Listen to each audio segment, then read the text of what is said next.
partie de poudre d'amande qui n'est pas passée dans le mix, dans le tamis, si je la mets comme ça dans mon appareil pour faire mes macarons, je vais avoir des macarons qui vont avoir une coque avec un grain dessus. Et ça, je ne veux pas. Je veux vraiment que ça soit fin comme ça.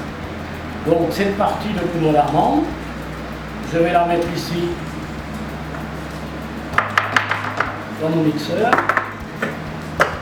et je vais la mixer quelques secondes. Si je la mixe trop longtemps, je vais faire ressortir la matière grasse qui est dans la poudre d'amande. Et si je fais ressortir la matière grasse, je vais avoir de l'huile dans mes macarons et il faut.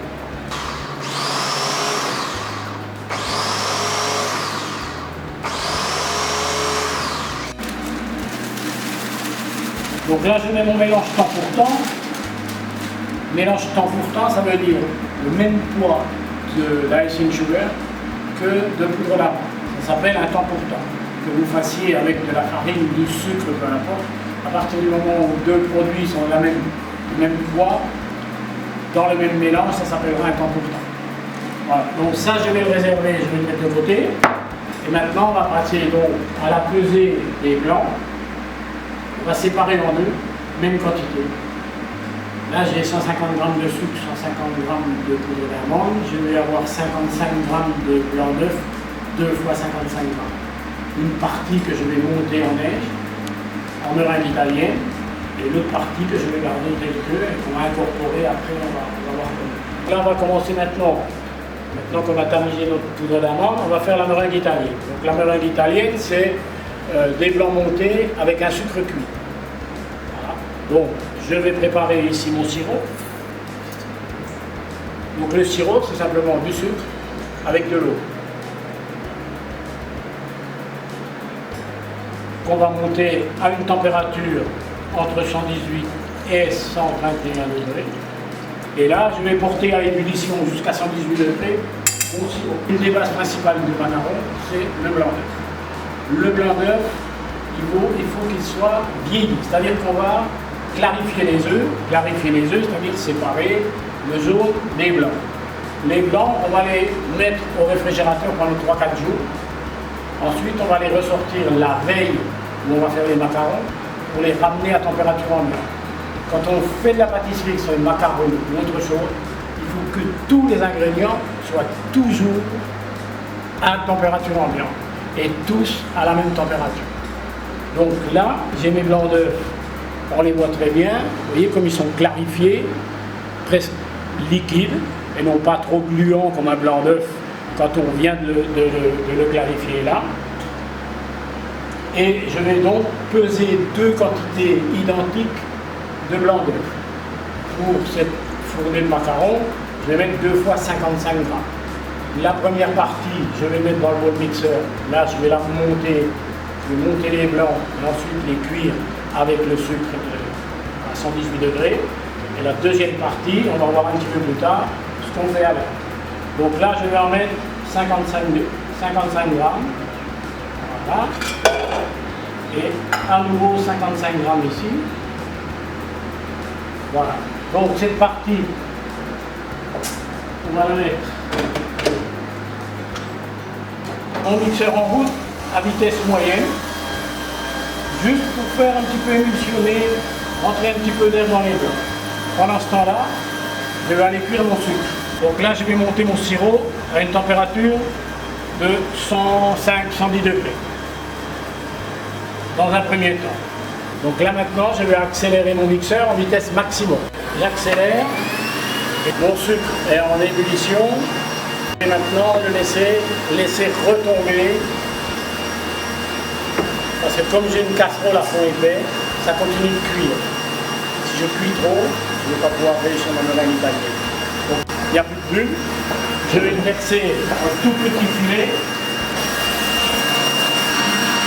Voilà. Voilà.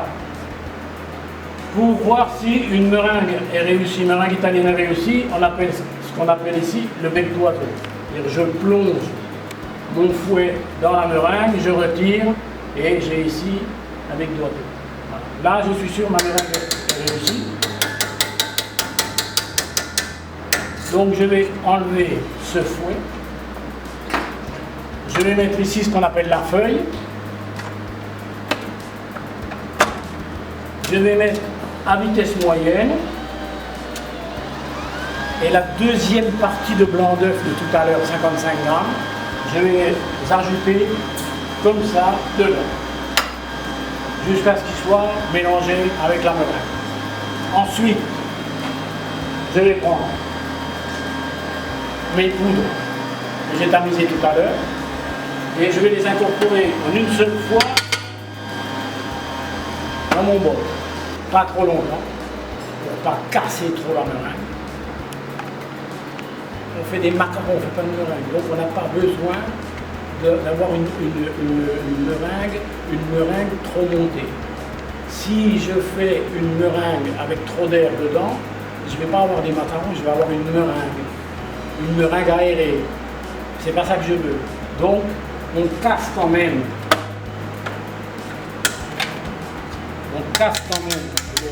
les blancs montés.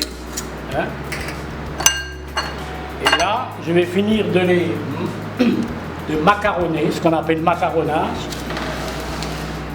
C'est-à-dire avec ma maryse, je vais aller chercher bien au fond pour finir de mélanger et retourner comme ça. Voilà. Alors, pour savoir si mon appareil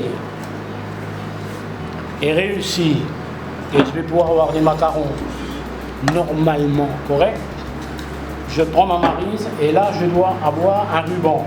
Donc là c'est pas assez macaronné parce que mon mélange, mon appareil ne retombe pas bien comme il faut en ruban. Donc là je vais continuer à macaronner, on va chercher au fond en retournant comme ça, voilà, jusqu'à ce que mon ruban se forme, voilà, jusqu'à ce que mon ruban se forme comme ça.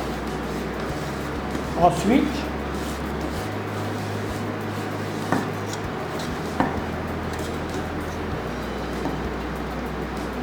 voilà, là j'ai un ruban,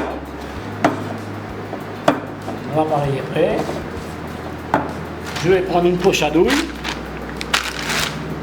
donc je vais boucher l'extrémité de ma poche à douille comme ceci, en retournant ma poche.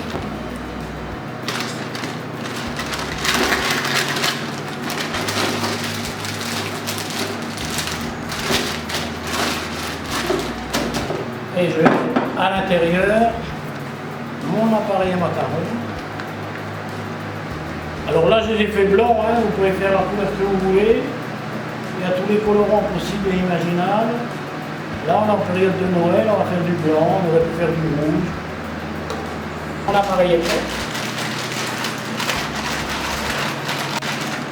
Faire attention qu'on n'ait pas de bulle d'air ici dans la poche. Sinon, quand on va pocher.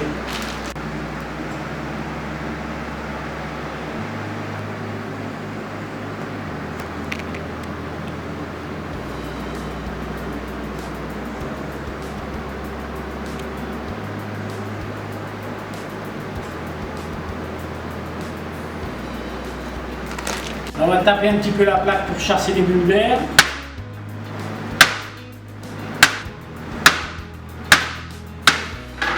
Voilà, et là, on va donc mettre dans le four à 150 degrés pendant 15 à 18 minutes en fonction des fours. Allez. La plaque en position basse, pas à mi-hauteur ni en haut, mais en position basse. Une seule plaque à la fois.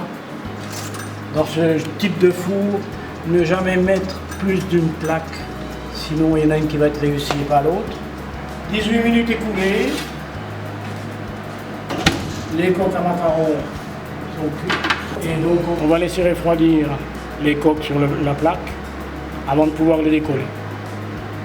Une fois que ça va être froid, on va pouvoir les décoller et on va avoir donc un macaron qui est cuit dessous, cuit dessus, avec ici la fameuse petite collerette typique du macaron parisien. Et là, ils sont prêts à garnir, mais on va attendre quand même 24 heures avant de pouvoir les garnir. Bien laisser sécher à l'air libre à température ambiante. Alors surtout ne pas mettre les coques comme ça au réfrigérateur. Si vous les mettez au réfrigérateur, mettez-les dans une boîte hermétique, dans un bol bien fermé, pour qu'ils ne reprennent pas l'humidité de votre réfrigérateur. On va appairer les coques parce que quand on le poche, il y en a plus ou moins gros, entre 35, 40. Donc on appaire les coques diamètre identique. Et on va appliquer au milieu notre caramel beurre salé. On referme et on a notre macaron fini.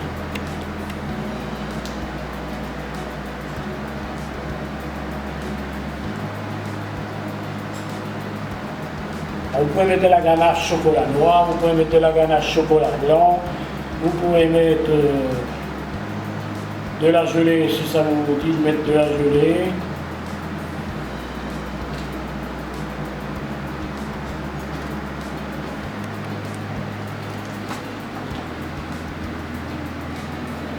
Là, je les ai fait donc au caramel beurre salé spéculoos.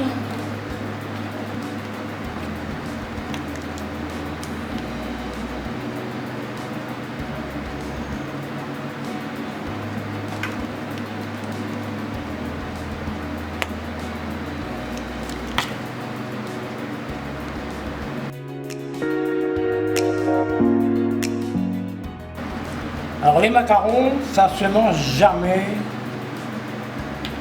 le jour où on vient de les faire. Il faut toujours les laisser croûter un petit peu les coques avant de les garnir, au moins 48 heures. Ensuite, une fois qu'ils sont comme ça, si vous les conservez au frais, il faut les mettre absolument dans une boîte hermétique, soit un bol hermétique, bien hermétique. Jamais les laisser poser simplement sur une assiette dans votre frigo, parce que l'humidité du frigo, forcément, va ramollir la coque du macaron. Donc, on les met soit dans une boîte comme ça, soit dans un bol qui ferme hermétiquement. Après, le macaron, vous pouvez très bien le congeler, le garder plusieurs mois au congélateur et le sortir quand vous avez envie d'en manger un. Vous le sortez 5 minutes avant, il va vite reprendre la température ambiante.